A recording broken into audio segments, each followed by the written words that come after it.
Hello everyone, स्वागत है आप सभी का आज के करंट अफेयर की क्लास में। आज का टॉपिक है हम लोग का भारत रत्न 2024, जो कि सभी प्रतियोगी परीक्षाओं के लिए बहुत ही महत्वपूर्ण टॉपिक है। इस पे आज हम लोग चर्चा करेंगे। जो भी हमारे चैनल से अभी तक नहीं जुड़े हैं वो जल्द से जल्द जुड़ जाएं, जिससे कि आप तक मेरा यह वीडियो आसानी से आपको मिल सके।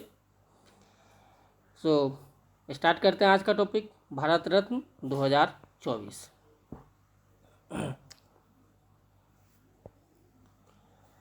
भारत रत्न जो है, इसकी शुरुआत जो है आपको कब हुई थी? भारत रत्न की शुरुआत आपको 1954 में हुई थी।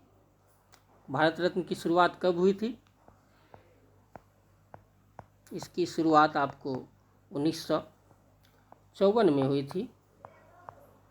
मरणोपरांत जो है यह मरणोपरांत कब से दिया जाने लगा यह पुरस्कार? यह 1955 से दिया जाने लगा। ठीक है।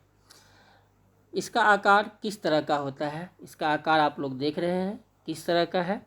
इसका आकार है आपको पीपल के पत्ता का आकार जो होता है वही भारत रत्न का भी आकार होता है। इसका आकार किस तरह का होता है? इसका आकार आपको पीपल के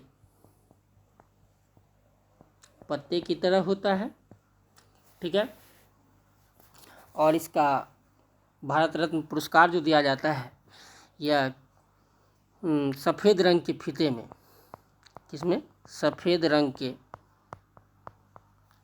रंग के फीते में दिया जाता है, पहनाया जाता है। स्पोर्ट्स में, खेल जगत में सबसे पहले किसको मिला है?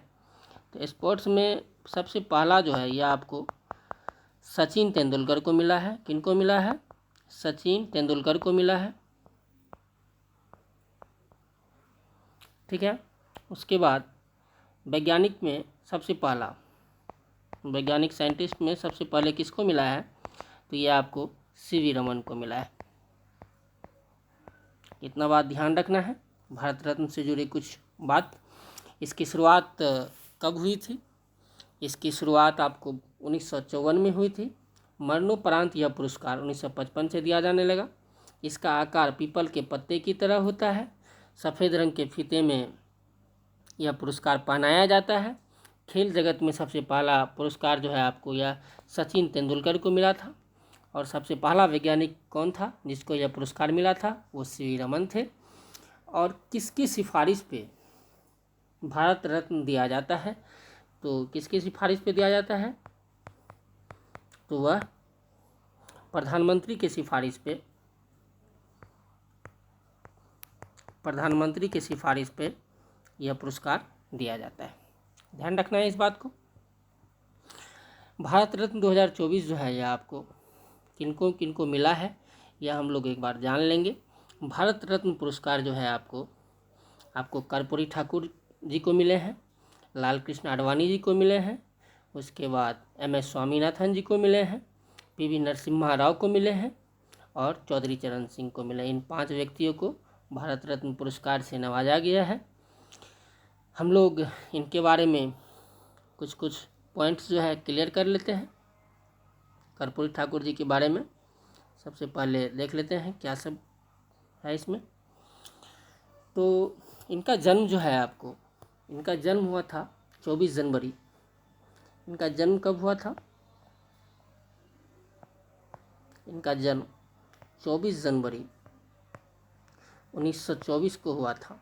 इनका जन्म कब हुआ था? 24 जनवरी 1924 को हुआ था, बिहार के समस्तीपुर जिला में। बिहार के समस्तीपुर जिला में। और कौन से गांव में हुआ था? गांव का नाम था आपको पितौंझिया। गांव का नाम क्या था? पितौंझिया, जो वर्तमान में कर्पूरी ग्राम के नाम से जाना जाता है। कौन से नाम से? कर्पूरी ग्राम के नाम से जाना जाता है। इनका निधन जो है निधन कब हुआ था? निधन आपको 17 17 फरवरी 1988 को हुआ था। कब हुआ था? 17 फरवरी 1988 को हुआ था। पॉपुलरिटी के कारण, लोकप्रियता के कारण उन्हें क्या कहा जाता था? जननायक कहा जाता था। क्या कहा जाता था? जननायक। ठीक है। और भारत रत्न पाने वाले ये 40वें मरणोपरांत भारत रत्न पाने वाले 15 मतलब 40 भारत रत्न पाने वाले कितने व्यक्ति हैं ये? 40वें। और क्या कहते हैं, और मरणोपरांत जो है आपको यह 15वें है। 15वें जो है मरणोपरांत। और बिहार से अब तक कितनों को मिला है? बिहार से पाने वाले ये, बिहार से भारत रत्न पाने वाले कितने व्यक्ति हैं? बिहार से भारत रत्न पाने वाले ये चौथे व्यक्ति है। कितने? चौथे व्यक्ति हैं। ठीक है, इतना ध्यान रखना है इस बात को। कर्पूरी ठाकुर जो है वो दो बार क्या कहते हैं, सीएम रह चुके हैं। 1970 से 71, 1970 से 71 और 1977 से 79 के बीच वे बिहार के मुख्यमंत्री रह चुके हैं। और डिप्टी सीएम जो है वो, उप मुख्यमंत्री जो है वो वे 1967 से 68 के बीच में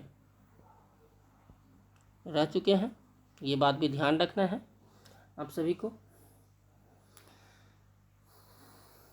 और बिहार में उर्दू को दूसरी राजकीय भाषा का दर्जा जो है वो इन्हीं का देन है, कर्पूरी ठाकुर जी का। नेक्स्ट हम लोग पढ़ते हैं। नेक्स्ट है आपको लाल कृष्ण आडवाणी। लाल कृष्ण आडवाणी के बारे में हम लोग थोड़ा सा जानकारी ले लेते हैं।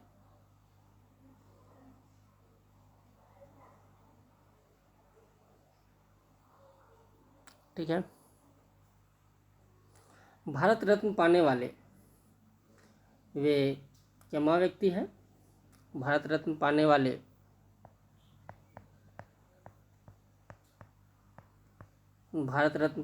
वे 50वें व्यक्ति हैं। ठीक है, इनका जन्म कब हुआ था? 8 नवंबर 1927 को। 8 नवंबर 1927 को हुआ था। कहाँ पे?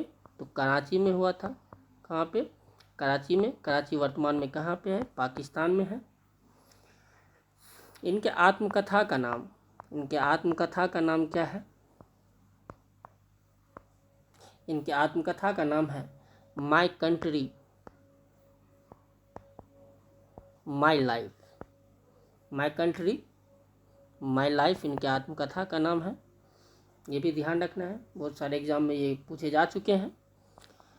वे क्या कहते हैं, 2002 से 2004 के तक वे भारत के उप प्रधानमंत्री रह चुके हैं। उप प्रधानमंत्री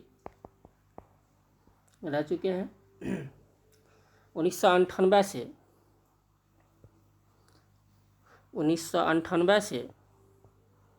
2004 तक 1998 से 2004 तक वे भारत के गृह मंत्री रहे हैं। 1998 से 2004 के बीच वे भारत के गृह मंत्री रह चुके हैं। 2015 में इन्हें क्या कहते हैं, पद्म विभूषण से भी सम्मानित किया गया था।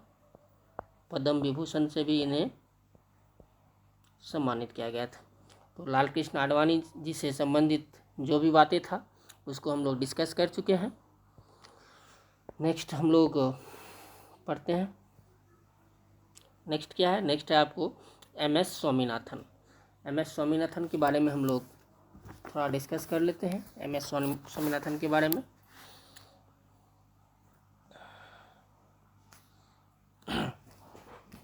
भारत के हरित क्रांति के जनक जो है, आपको हरित क्रांति के जनक किनको कहा जाता है?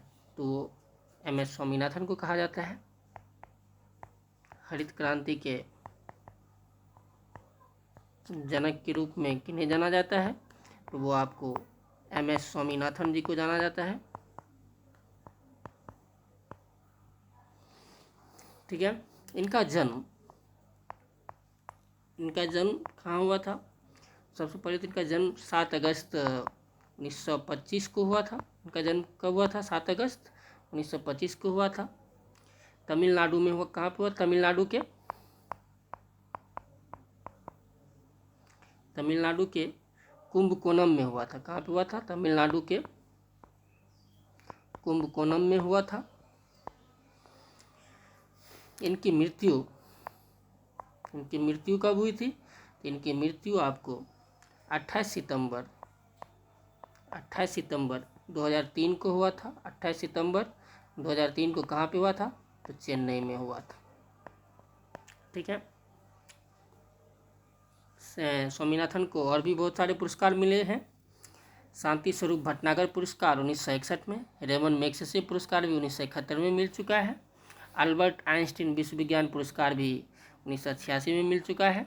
इसके साथ ही इनको पद्मश्री भी मिल चुका है, पद्मश्री अवार्ड। उसके बाद पद्मभूषण भी मिल चुका है। उसके बाद पद्म विभूषण भी इनको मिल चुका है। ठीक है। तो MS स्वामीनाथन से रिलेटेड जो भी पॉइंट्स बनता है उस सभी को हम लोग डिस्कस कर चुके हैं। नेक्स्ट देखते हैं क्या है। नेक्स्ट है आपको PV नरसिम्हा राव। PV नरसिम्हा राव के बारे में पढ़ते हैं हम लोग।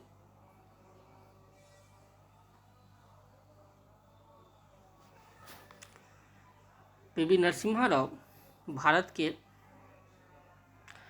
9वें PM थे। 9वें PM के रूप में कार्यरत रहे थे। कौन? तो नरसिम्हा राव। इनका जन्म जो है आपको 28 जून 1921 को हुआ था, तेलंगाना में। कहाँ पे? तेलंगाना में, ध्यान रखना है। इनका पूरा नाम क्या था? पामुला पति वेंकट नरसिम्हा राव। इनके पिता का नाम क्या था? सीताराम राव। और माता का नाम क्या था? रुक्माबाई। 1991 से 1996 तक वे भारत के PM रह चुके हैं, 9वें PM। भारत के रक्षा मंत्री भी रह चुके हैं ये, विदेश मंत्री भी रह चुके हैं और गृह मंत्री के रूप में भी इन्होंने अपना कार्य किए हैं। और 1971 से 73 तक वे आंध्र प्रदेश के मुख्यमंत्री के रूप में कार्य कर चुके हैं। चौथे मुख्यमंत्री के रूप में वो आंध्र प्रदेश के मुख्यमंत्री के रूप में कार्य कर चुके हैं। तो PV नरसिम्हा राव से रिलेटेड जो भी पॉइंट्स था उन सभी बिंदुओं को हम लोग बारीकी से देख लिए। अब नेक्स्ट देखते हैं। नेक्स्ट क्या है? आज का लास्ट पॉइंट है चौधरी चरण सिंह। तो चौधरी चरण सिंह के बारे में हम लोग थोड़ा जानकारी ले लेते हैं।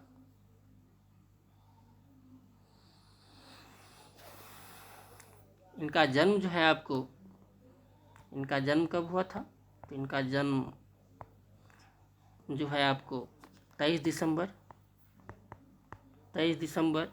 1902 को हुआ था। 23 दिसंबर 1902 को कहाँ पे हुआ था?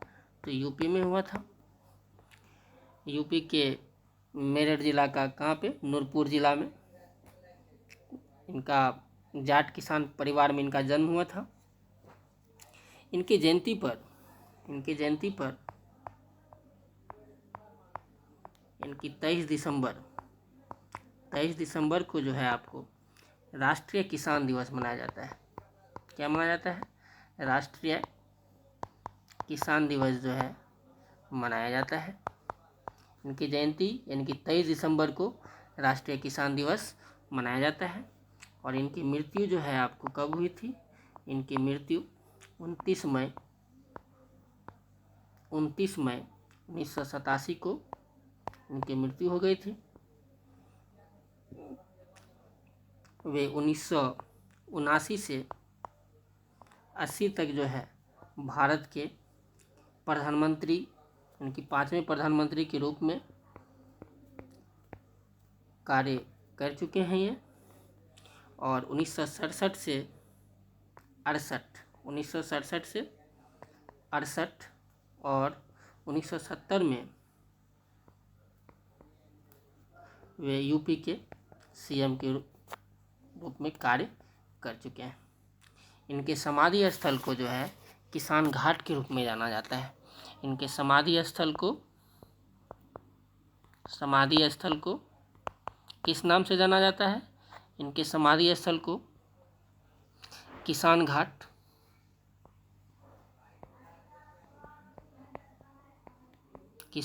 के रूप में जाना जाता है। तो चौधरी चरण सिंह के बारे में हम लोग जान लिए। इनका जन्म कब हुआ था? 23 दिसंबर 1902 को हुआ था। 23 दिसंबर 1902 को इनका जन्म यूपी में हुआ था। इनके जयंती क्या कहते हैं? 23 दिसंबर को राष्ट्रीय किसान दिवस के रूप में मनाया जाता है। इनकी मृत्यु 29 मई 1987 को हुआ था। 1979 से 80 के बीच वे 5वें प्रधानमंत्री के रूप में कार्य कर चुके हैं। 1967 से 68 और 1970 में वो यूपी के सीएम के तौर पर कार्य कर चुके हैं। तो भारत रत्न 2024 में का जो सम्मान जिनको मिला है, उनसे रिलेटेड जो भी पॉइंट्स बनता है, उन सभी को हम लोग बारीकी से डिस्कस कर चुके हैं। नेक्स्ट वीडियो में हम लोग फिर मिलते हैं। जो भी अभी तक हमारे चैनल से नहीं जुड़े हैं वो जल्द से जल्द जुड़ जाएं। ऐसे ही नए टॉपिक के साथ फिर मिलेंगे। आज के लिए बस इतना ही। धन्यवाद। जय हिंद।